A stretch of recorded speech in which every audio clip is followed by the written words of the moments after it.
Looking back, no, balikan ko lang yung excuse letter nung nakaraan. For example, in the case of Gina Acosta, may travel authority siya. Di ba, that time? And her travel was, during the time was, I think in Bacolod City, sa satellite office. Malinaw po doon sa travel authority niya. Sinabit niyo po rito. Nakaspecify po yung date at saka place. Andito ngayon si Doc Chris Turuhon, in charge of the satellite office in Western Visayas. And during that hearing, I think if my memory serves me right, that was the second invitation. And that was the excuse of Gina Acosta with the official travel order doon po sa Bacolod City, satellite office. Now, today, ang problema nyo kasi, ma'am, Attorney Sanchez, alam mo ba, ang problema nyo kasi ngayon, nilalabas nyo na walang specific area. Ma'am, talagang tinatago nyo. Alam mo bakit? Kasi supposedly, after the travel, if she goes back to your office, may certificate of appearance. And that certificate of appearance dapat coincide or inconsistent with the travel authority. For example, nakastipulate doon Bacolod City or Region 6 satellite office. Yung certificate of appearance siya sa ibang satellite office. Will you honor it? Ma'am? Attorney? Will you honor it? No, Mr. Chair. Oh, no.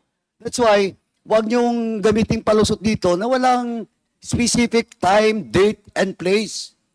Ma'am, lastly, I just want to warn you. Don't you know, by telling in this committee, you're violating Section 11 of our rules. Letter F po, undue interference. That's our internal rules. You're violating Section 11 of letter F, paragraph F of our rules. Undue interference during scheduled hearing by the committee. I just want to inform you, ma'am. And if you want to check it, you can check it in our website.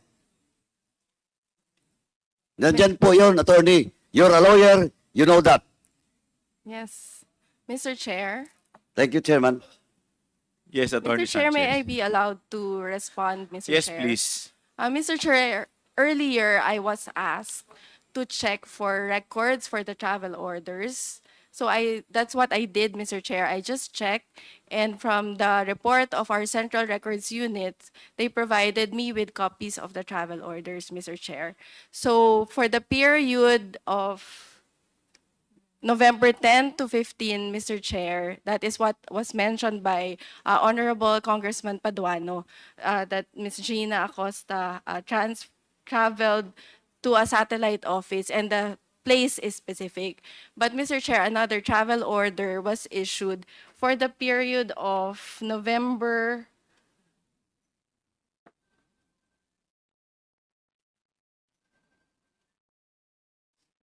18 to 22, Mr. Chair. And I'm just basing it, my statement. And who signed that on the record. travel order? As mentioned earlier, Mr. Chair, it was Assistant Chief of Staff, Lemuel Ortonio. And he's not present also. Yes, that is Eh, correct. para-pareho sila. Who signed the travel order of Ordonio?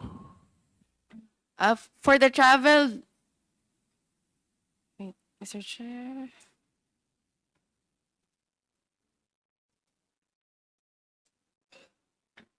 For the travel, order number 2024-983, and that covers the period of November 11 to 15.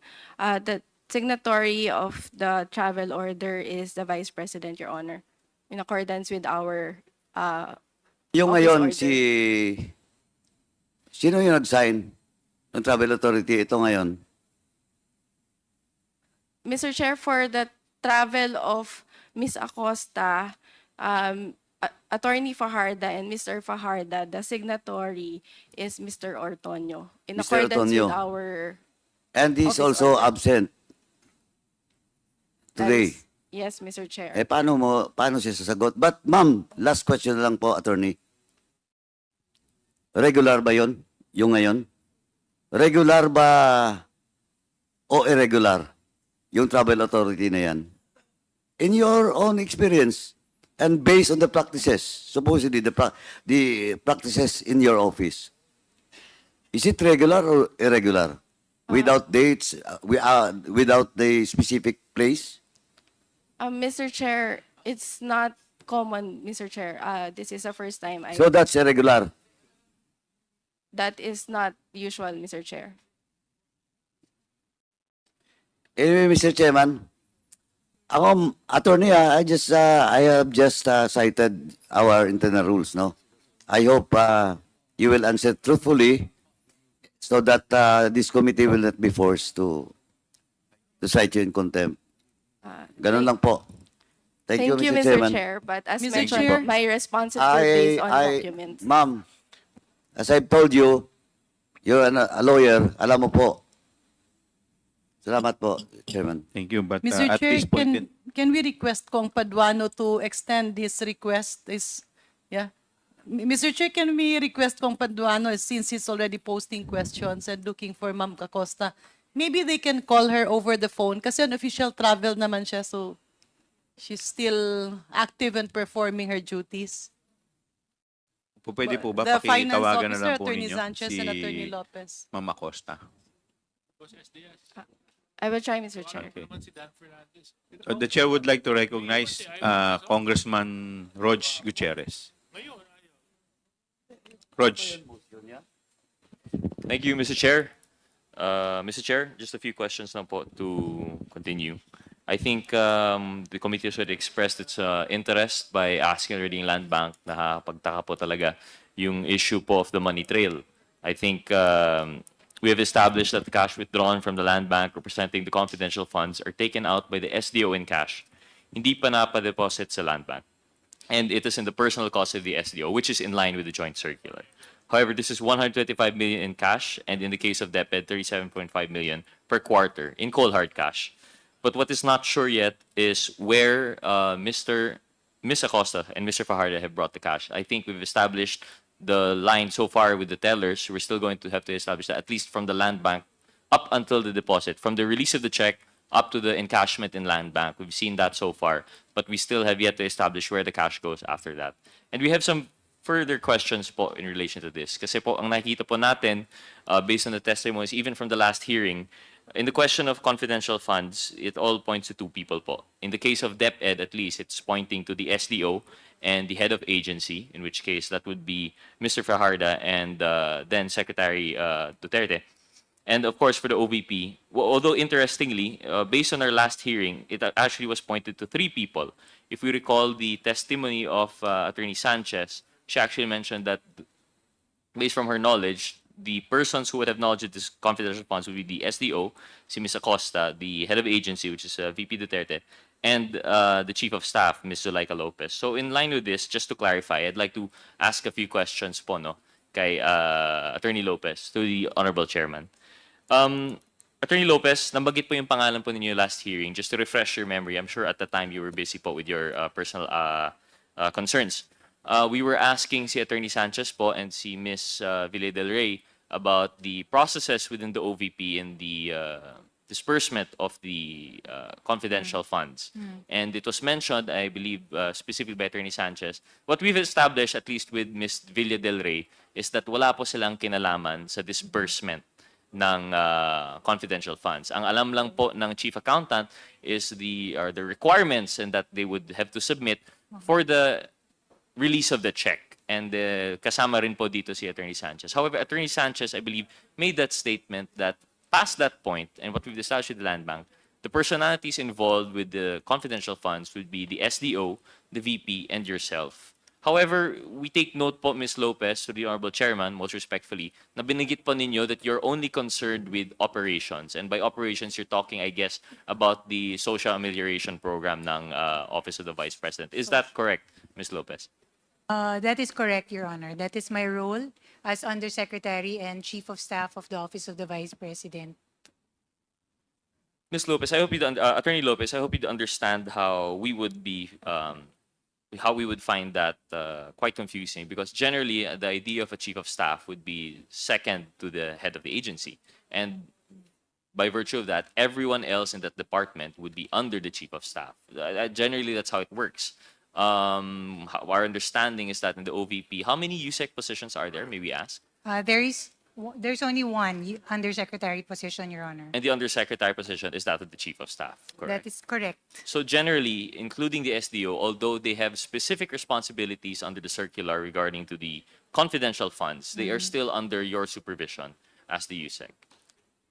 The SDOs, Your Honor, do not report to me. They don't report to you, although don't. you are the most senior official after the vice president in the. Your Honor, if I may be allowed to, Sir Congressman Gutierrez, if I may be allowed to explain my answer. In the Office of the Vice President, although I am the Undersecretary and the Chief of Staff, I am purely handling, as I mentioned, operational concerns. There are areas, for example, that I am not privy to. One of which is the matter of confidential expenses. But as regards the institutionalization of the projects, implementation of the projects, communications that come through the office, internal, issuances of memo, issuances of special orders, etc., they go through me. And also, for external communications, Your Honor, for example, there is a request for referral to for example, the DSWD or the Department of Health.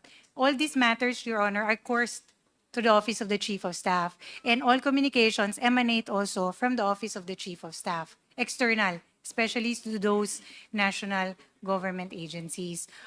On top of that, Your Honor, I handle the day-to-day operations of, there is a clustering in the Office of the Vice President. For example, in the case of Director Lin, she handles the finance cluster, which is budget, accounting, GSD, no, is under you, the procurement.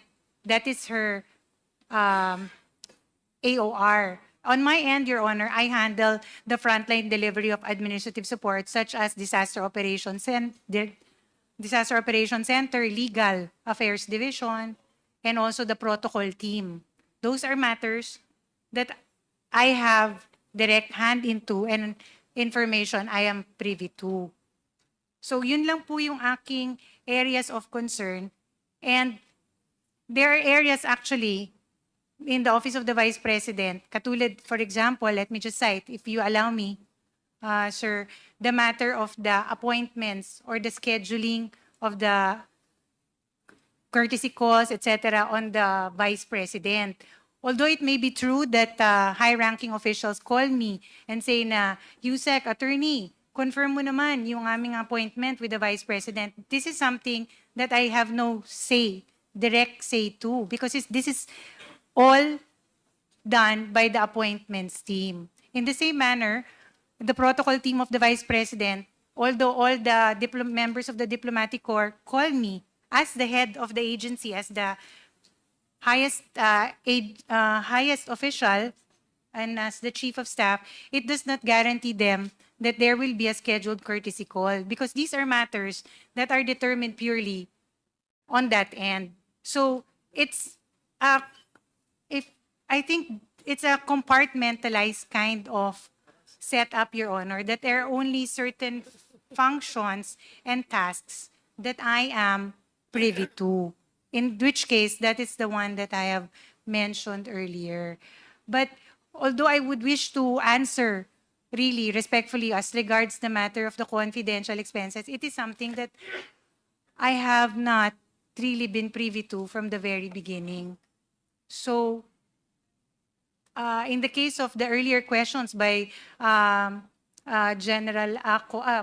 Acop, rather, it is something that I cannot really answer because I am not privy to the disbursement, utilization, nor liquidation of the confidential funds. So, ganun po siya, Your Honor. That is how it is run in the Office of the Vice President.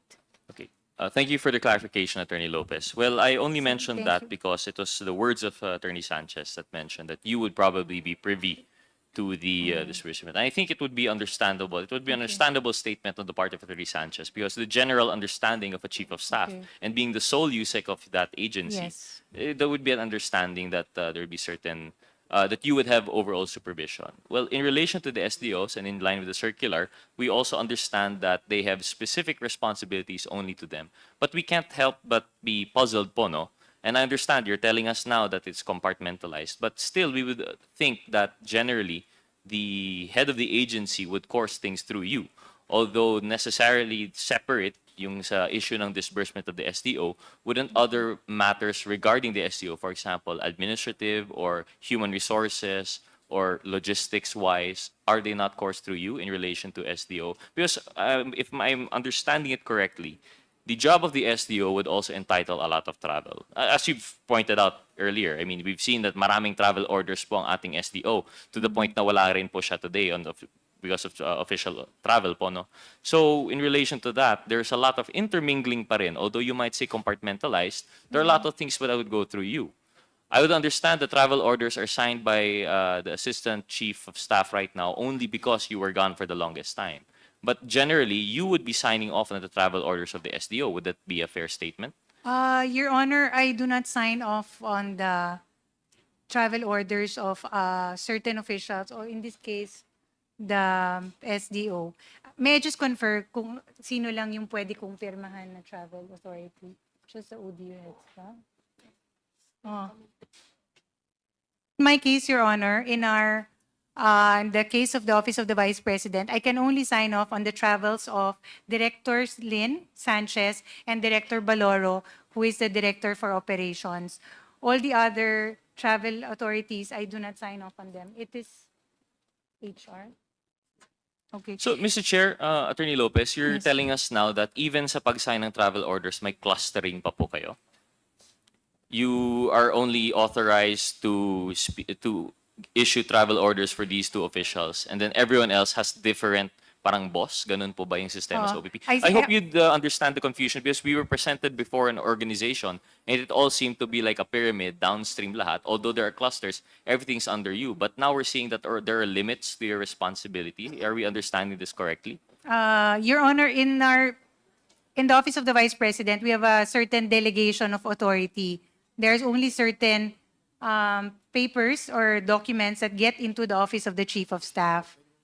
And there are also others that go directly to the Office of Director Sanchez, as well as the Office of Director for Operations. Mr. Chairman, Attorney Lopez, could you please guide us through also? Ano po yung ibang clusters? I think you mentioned financial, appointment, protocol. Operations, of course, is what you're in charge of. What are the other clusters so that we have an idea? So, in line with that, Attorney Lopez, so what you're saying now is confirming what Attorney Poa told us earlier, that if you take a deeper look into the OVP, napaka-compartmentalized. He used the same term, actually. It's very compartmentalized sa OVP. So you are affirming that now po? Yusek Poa said, Na compartmentalized po yung OVP. Sometimes, what the left hand does, the right hand doesn't know. Parang what si Attorney Poa, while spokesperson, should be expected to know the ins and outs of the office. Because precisely as spokesperson, he will be relaying this information to the public. When we were asking him, he said compartmentalized po. He does not know about confidential funds. So you now, as the Chief of Staff, you are now confirming ng OVP po, despite the hierarchy that we see in the official organization chart, napaka-compartmentalized pala po yung OVP. yes, that is correct, Your Honor. I can only speak for my experience as the Chief of Staff. I cannot really speak for Attorney Poa because there are certain areas in the OVP that I have no information on, or I cannot really have a direct hand on how it all operates. Your Honor. So, Mr. Chair, in the operation of the OVP, rather than the usual hierarchy where it's a pyramid, where you have the large base with information or data or operations, which passes information upwards to select supervisors, upwards again to director level, ASEC, USEC, and finally to the VP.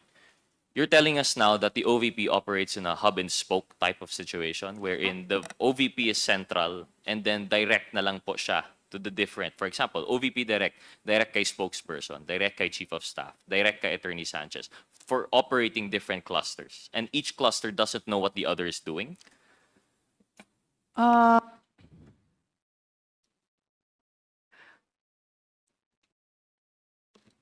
can only answer, Your Honor, on my role as the Chief of Staff. Yes, sorry, and I'll just add to that point. No? And I understand you can only speak as the chief of staff because what you're telling us now is that you have been compartmentalized only as the chief of staff. So now you're telling me what I'm trying to present now, and if you would agree with that, is that the VP is very hands-on but treats you separately.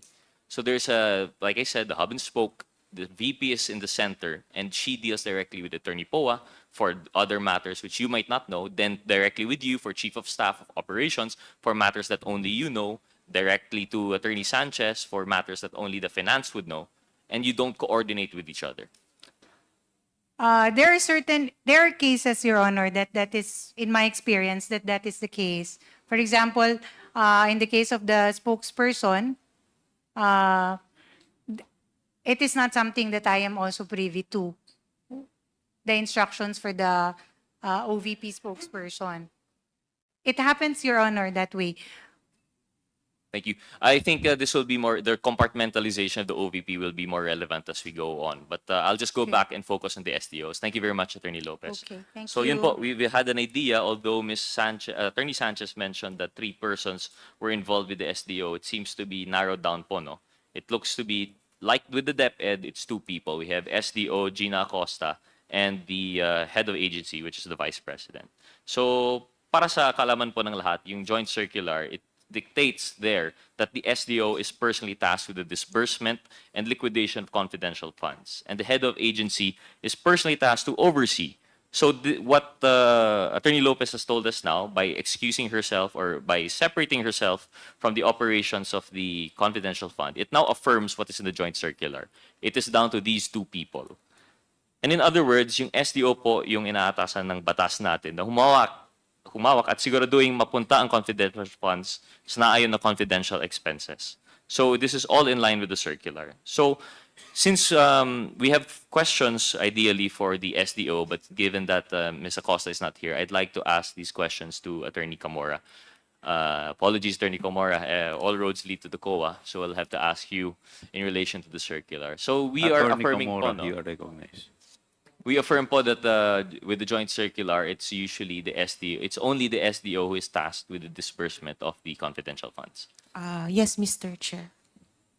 To put more meat into this, we'd like to present po yung certification, if the Secretariat would be so kind as to flash it. The certifications for the OVP and the DepEd.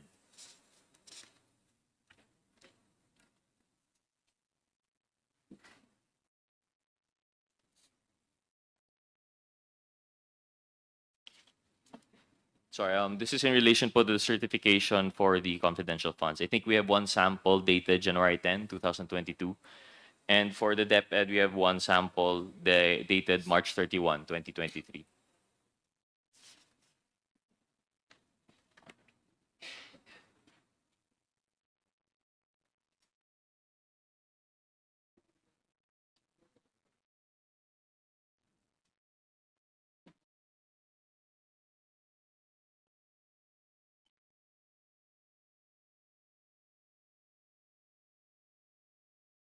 There.